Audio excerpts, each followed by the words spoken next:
Bueno, iniciamos el abordaje del libro del profeta Habacuc. Este se conoce en el ámbito de la teología como el profeta que dialoga con Dios en medio de la crisis. Y esto es importante porque el profeta Habacuc va a plantear cuestionamientos hacia Dios desde ese silencio que él percibe y desde la incertidumbre histórica de su contexto. Es por eso que se le llama el profeta que dialoga con Dios en medio de la crisis. Y ahora vamos a iniciar delimitando, profundizando sobre cuál es el significado de ser profeta en el Antiguo Testamento. Y para eso hay que hacer un análisis lingüístico de la palabra profeta en el idioma fuente, que es el hebreo, que es la palabra naví, para hablar acerca de profeta, y que este se puede traducir literalmente como portavoz, como vocero, y que no hay que caer en el error, ¿verdad? De qué significa predecir el futuro o que tiene que ver con cuestiones de videntes, sino más bien el profeta es aquel que habla en nombre de Dios. Aunque en el idioma fuente, roe significa vidente, que es una de las frases lingüísticas, o de las raíces lingüísticas, y la otra frase dice el que contempla visiones. Esto es lo que nos está enmarcando más que elementos místicos, es un elemento divino de inspiración. Desde ahí entonces el profeta en el Antiguo Testamento es aquel que interpreta la realidad, es decir, en el momento, en el contexto, interpreta eso, pero desde el lente, desde la óptica divina. En ese sentido se vuelve el profeta un mediador entre Dios y el pueblo que está en conflicto, ¿verdad? Entonces, el profeta está en medio de Dios y el pueblo, y en medio está ese conflicto donde el profeta está tratando de mediar. Por eso el profeta en el Antiguo Testamento es muchas veces un denunciante del pecado estructural y un portavoz de esperanza a nivel escatológico, es decir, de los elementos por venir. Entonces enmarcamos que el profeta muy poco tiene que ver con predecir el futuro y más tiene que ver con el hablar en nombre de Dios e interpretar la realidad de su contexto desde esa óptica de Dios. En términos básicos, eso significa ser profeta o en el hebreo naví. Pero veamos, estamos hablando de Habacuc. Habacuc, igual en el idioma fuente hebreo, eh, se puede traducir o puede significar el que abraza, el que se aferra. Esto es importante porque está haciendo alusión a alguien que está aferrado a algo o a alguien que está abrazando, aferrándose. Algunos especialistas en cultura mesopotámica y elementos lingüísticos también han relacionado el nombre o el significado del nombre Habacuc con algunos elementos de una planta aromática acadia, ¿verdad? Porque por ahí tiene algunas raíces que pueden ser compatibles. Sin embargo, quedémonos con el significado teológico, el que abraza, el que se aferra. Eso tiene un significado importante porque en muchas otras ocasiones yo les he mencionado que los nombres en el Antiguo Testamento tienen una importancia porque van a delimitar la identidad, el propósito, el designio que Dios ha trazado para esa persona. Y en el caso del profeta Habacuc no es la excepción, dado que si el significado del profeta Habacuc es el que abraza, el que se aferra, bueno, en el libro de Habacuc encontramos a un profeta que se aferra a Dios en medio de las crisis, a un profeta que abraza a Dios aun cuando no entiende sus planes y sus designios, y que es precisamente lo que el libro del profeta Habacuc traza, ¿verdad? Un momento de incertidumbre, que ya lo vamos a profundizar, un silencio de Dios, y es donde él no encuentra una salida en esa crisis. Y es ahí donde lo que el profeta hace, desde su fe, desde su devoción, se aferra a Dios, se aferra a la esperanza de que Dios ha de obrar. Entonces, eso hace honor al significado del nombre del profeta. Entonces, vemos que ese significado ya va trazando la línea teológica, va trazando esa identidad del profeta que muy pronto él va a ejercer en su ministerio y que ahora nosotros lo tenemos escrito. Profundizando un poco el contexto histórico del profeta, a los especialistas en ciencias bíblicas ubican al profeta Habacuc entre el año 612, que por ahí fue la caída de Nínive, el 605, que donde fue la batalla de Carquemis, hasta aproximadamente el 597. Recuerden que vamos para atrás porque es antes de Cristo. Entonces, los especialistas entre estos hechos históricos, que eso usted lo puede consultar fuera de la Biblia, la caída de Nínive, la batalla de Carquemis, entre estas fechas, del 612 más o menos, es donde ubican históricamente al profeta Habacuc. El libro de Habacuc dice en el capítulo 1, versículo 6, porque he aquí yo levanto a los caldeos. Entonces está haciendo alusión a que Dios va a usar a los caldeos para juicio. Entonces, Babilonia está emergiendo, no en su máximo apogeo aún, pero ya va surgiendo. Y el juicio viene como un proceso no consumado. Entonces, el mismo profeta en su texto, en su palabra del libro, está haciendo alusión a hechos históricos que cuando uno los compara con los hechos fuera de la Biblia a nivel histórico, tienen total concordancia. Por eso, los especialistas llegan a la resolución que Habacuc estuvo alrededor de estos hechos históricos del 612, donde él lo que va a profetizar es ese ascenso de Babilonia, que Babilonia va a ser el instrumento de Dios para castigar a Israel, a Judá. Entonces, más o menos por ese año es que el profeta surge, pero hay una evidencia arqueológica de esos hechos que uno encuentra en el libro del profeta. Esta evidencia arqueológica llamada crónicas babilónicas, que son tablillas cuneiformes, que es la imagen que usted tiene en la diapositiva, documentan la victoria de Nabucodonosor en Carquemis, que es el hecho histórico al que hace alusión el libro del profeta Habacuc. Entonces, esto confirma por lo menos dos cosas. En primer lugar, la caída del imperio asirio y en segundo lugar, el ascenso violento de Babilonia. Recuerda que los imperios normalmente así funcionan, ¿verdad? Son potencias que van adquiriendo territorio y poder militar y con la medida en que se van haciendo de mayor territorio y mayores victorias militares, van creándose los imperios y cuando hay un imperio débil, el otro lo subyuga y ese es el imperio que queda reinando. Entonces, el imperio asirio es el que va debilitándose y el imperio babilónico viene con toda fuerza a gobernar, a imperar en el mundo del antiguo Medio Oriente. Entonces, aquí tenemos varias cosas. En primer lugar, el imperio asirio en caída, el imperio Egipto intentando recuperar poder. Recuerde que Egipto fue una potencia mundial en el mundo antiguo muy fuerte y por mucho tiempo fue una de las naciones más prominentes en el mundo antiguo. Entonces, a veces se debilitaba, a veces se recuperaba. Egipto tuvo esa situación. Y aquí vemos en este momento histórico intentando recuperarse después de la caída del imperio asirio. Y vemos a Babilonia ascendiendo con toda fuerza, poder militar, poder territorial, para ser incluso los que van a subyugar al pueblo de Israel. Entonces veamos un poco más del contexto a nivel quizá interno de, del contexto donde está el profeta, que es Israel. Veamos, lo ubica en el 612, está reinando Joacim. Eso nos dice el segundo libro de los Reyes, capítulo 23, que es un rey impuesto por Egipto, un gobierno injusto, hay una rebelión contra Babilonia. Recuerde usted que Joacim hace alianza con Egipto para ir en contra de Babilonia, lo cual es algo ilógico. Y la evidencia profética paralela es lo que dice Jeremías 22:13, donde Jeremías lo que va a denunciar es toda la injusticia que se está viviendo en el interior de Israel. Ahí vamos a ver explotación laboral, que si usted lee Jeremías 22:13, el 17 se va a dar cuenta de lo duro, de lo trágico, que es la razón por la cual, una de las razones importantes por las cuales ellos van al exilio. Ellos van a morir, a perder su tierra y a ser llevados los sobrevivientes a Babilonia.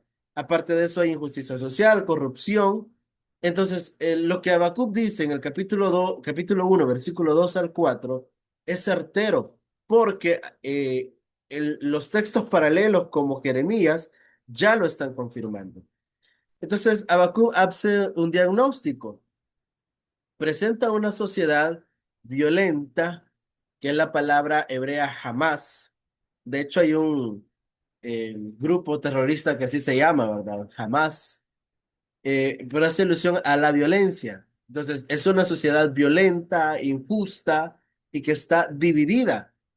Es una violencia sistemática, o sea, no es que hizo violencia una vez y desapareció, es una violencia sistemática que poco a poco la sociedad de Israel ejerce violencia, dominio contra el débil, contra el huérfano, contra la viuda, contra el pobre, contra el esclavo. Lo ejerce violencia para aprovecharse, para explotarlo, para destruirlo y sacar el mayor lucro, el mayor provecho de ellos.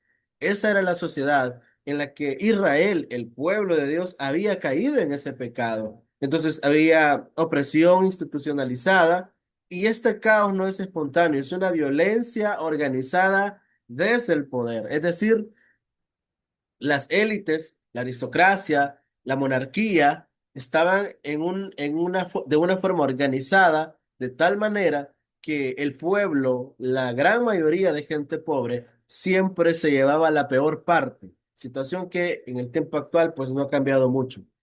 En ese sentido, podemos traducir esto a la vida económica de Israel como un elemento de desigualdad extrema, es decir, como siempre, ¿verdad? El porcentaje menor de las naciones es el que tiene concentrada la mayor riqueza y el porcentaje mayor de la población es el que vive con el menor porcentaje de la riqueza. Entonces, Israel había caído también en ese error, la acumulación de riqueza de las élites, y esta acumulación de riqueza no es de una forma justa, no es que trabajaron, negociaron, o sea, no.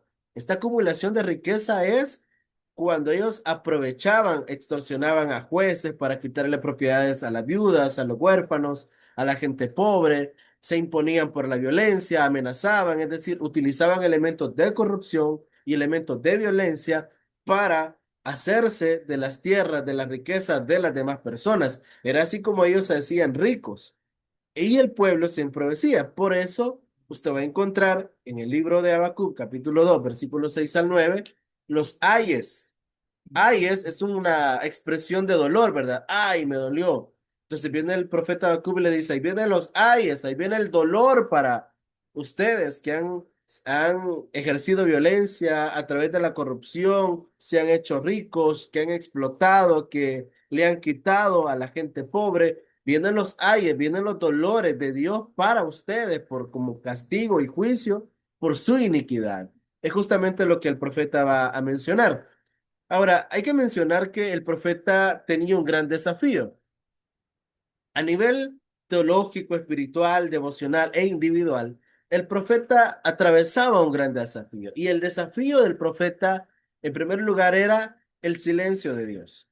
Yo creo que esa expresión, ¿verdad? El silencio de Dios, todos en alguna medida, mis estimados, lo hemos vivido cuando no vemos una acción de Dios palpable, cuando oramos y no tenemos respuesta, cuando la circunstancia, el problema en el que estamos continúa igual o quizá empeorándose y uno está buscando a Dios y uno está buscando una respuesta, pero uno no la encuentra.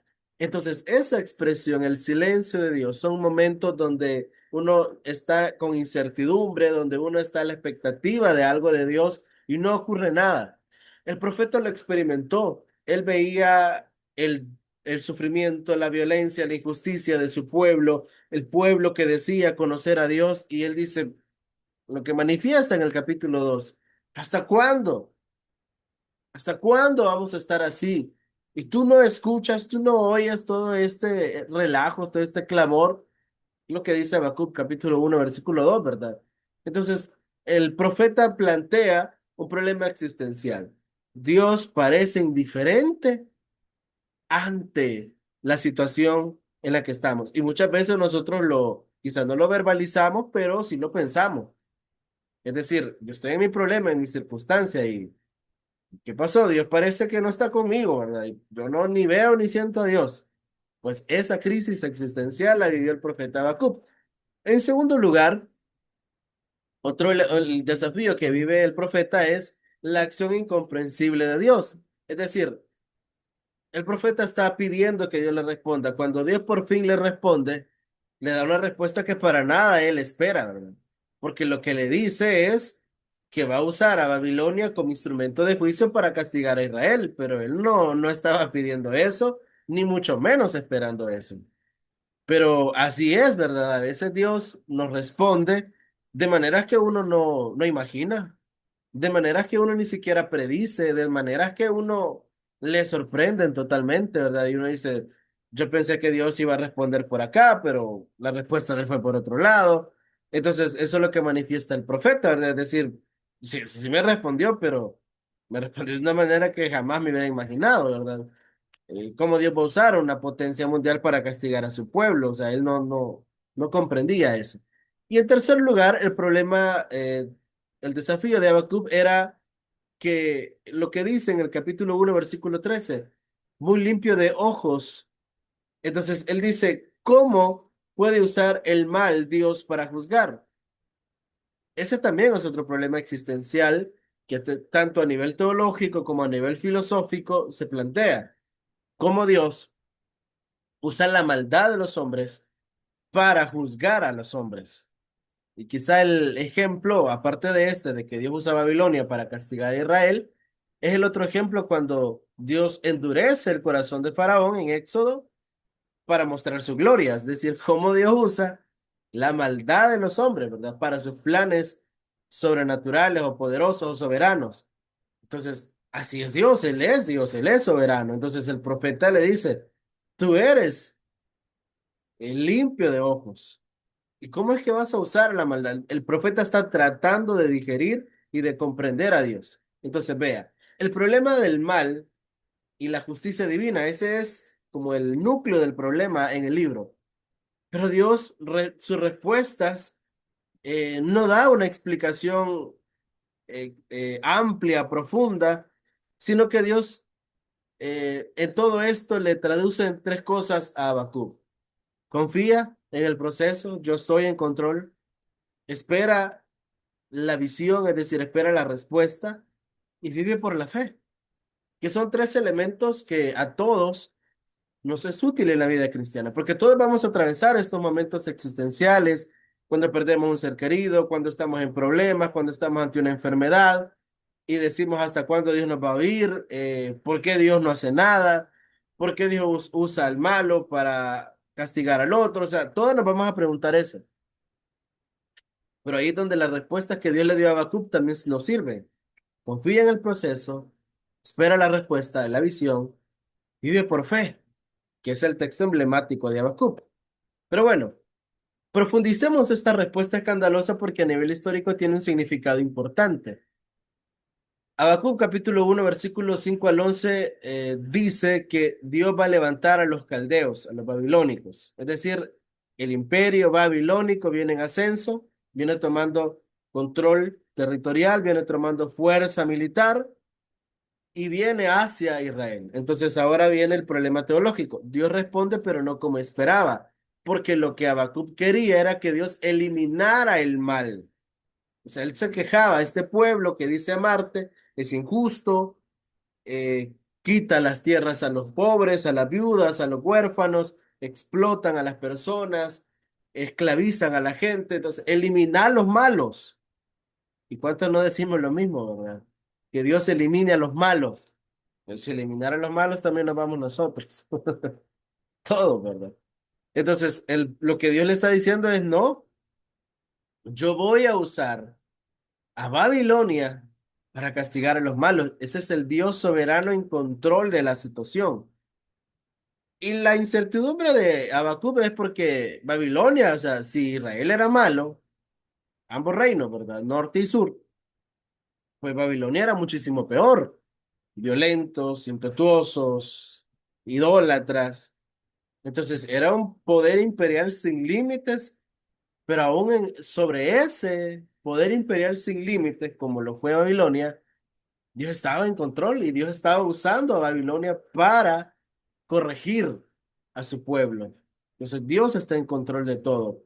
Y eso es lo que al profeta Habacuc le va a tomar tiempo comprender, esa respuesta escandalosa de Dios, cómo Dios se mueve, cómo Dios obra en nuestro contexto, ¿verdad? En nuestra realidad, que a uno le parece que todo va de mal en peor, pero no, o sea, Dios está soberanamente gobernándolo todo. Entonces, analicemos aquel texto, diría yo, importante, trascendental, más llamativo.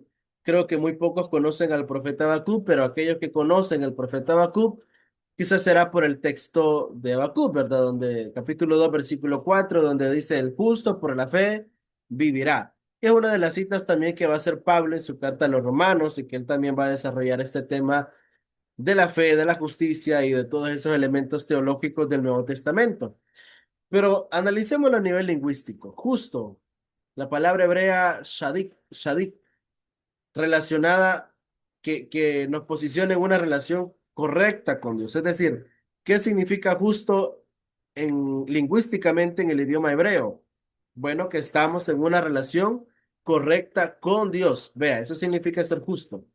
Porque si yo estoy en una relación correcta con mi prójimo, yo estoy en una relación correcta con Dios. O sea, es algo lineal, donde eso me ubica a mí como justo en el centro. Bien con Dios, bien con mi prójimo, y yo estoy al centro como una persona justa.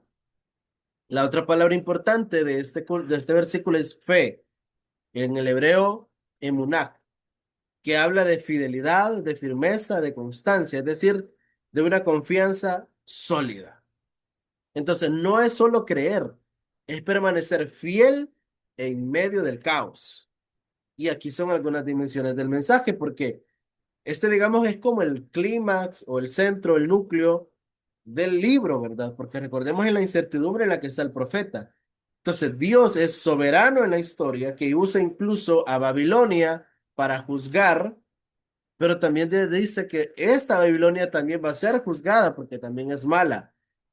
Pero aún en medio de que Dios usa al malo para castigar al malo y que después Dios va a castigar a este otro malo porque fue malo, aún en medio de toda esa incertidumbre, Dios le dice al profeta, el justo por la fe vivirá. En medio del caos, en medio de la incertidumbre de la geopolítica a nivel histórico, a nivel interno, quizá en la política no mira mucha incertidumbre, quizá violencia, incertidumbre política, incertidumbre económica. Recordemos, en medio de ese caos, en medio de esa incertidumbre, lo que dice el texto, el justo por la fe vivirá. Es decir, nosotros no dependemos de las circunstancias, sino que en esa relación correcta en la que estamos en Dios, nos mantenemos en una confianza firme y sólida en medio de las circunstancias. Analicemos la estructura del libro del profeta Habacuc. Lo podemos dividir en tres partes, perdón, cuatro partes. La primera parte es el título con el que inicia Habacuc capítulo 1, versículo 1, es una sección pequeña, pero luego también está el primer diálogo, ¿verdad? Que recuerda lo que decíamos, Habacuc es el profeta que dialoga con Dios.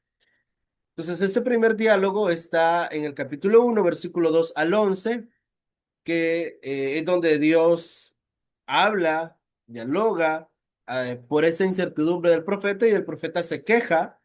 Luego el profeta dice, ¿por qué no me respondes? ¿Por qué tú toleras el mal? Vea que como Dios lo está tolerando. Y luego viene la respuesta divina, que es en el capítulo 1 versículo 5 en adelante, cuando Dios le dice que va a usar a Babilonia para castigar al malo. Entonces, esa es la primera gran sección, el primer gran diálogo entre el profeta y Dios. Luego está el segundo diálogo, que esa es la tercera parte del libro, del capítulo 1 versículo 12 al 2:20, donde está la segunda queja de Habacuc de que cómo Dios va a usar a un pueblo impío, a Babilonia, ¿verdad? Luego viene la respuesta de Dios y la visión que Dios le da a Habacuc y el texto emblemático del justo por la fe vivirá y también el juicio que va a venir sobre Babilonia porque Babilonia también era un imperio malo. Ahí termina la tercera gran sección. Y luego va a finalizar el libro de Habacuc con un salmo final, que es el capítulo 13. El capítulo 3 es un salmo. Involucra una oración, una teofanía y la confianza radical. Entonces, estas tres grandes secciones contiene el libro. Es un libro muy hermoso porque nos presenta dos diálogos y un salmo. Decir, mi incertidumbre, mis preguntas hacia Dios, las respuestas de Dios hacia mí. Y finalizamos con un salmo donde va a haber oración, teofanías y sella con una confianza. Hermoso. El libro de Habacuc es un libro hermoso. Y bueno, preguntas existenciales, teológicas, filosóficas, como ¿por qué Dios permite la injusticia?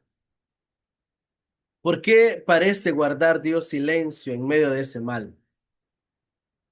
Todos nos hemos preguntado eso y creo que son preguntas en nuestro contexto y este libro de Habacuc responde que en momentos de incertidumbre, en momentos de silencio, nosotros tenemos que tener esa fe, esa confianza. Es decir, el libro de Habacuc es un libro para crisis, para personas que están en crisis de fe, para personas que están en momentos de incertidumbre, para personas que están experimentando el silencio de Dios.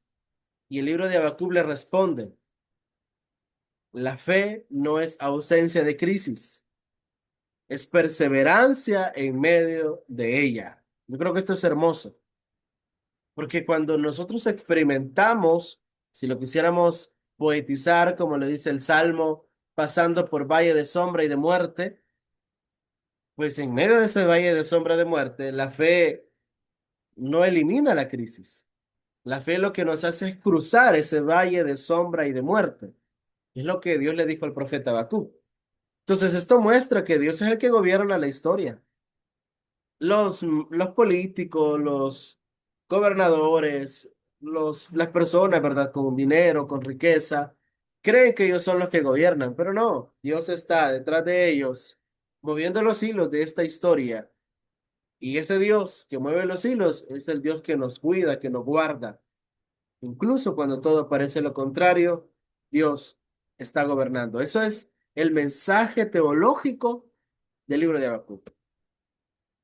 Finalizo con esta cita de Habacuc 3:19, me parece hermoso, que es parte del salmo que estábamos hablando, donde dice, el Señor es mi fortaleza, Él hará mis pies como de venado y me hace andar sobre las alturas. Habla de ligereza en medio de las dificultades y de la fortaleza que Dios da en medio de esos momentos.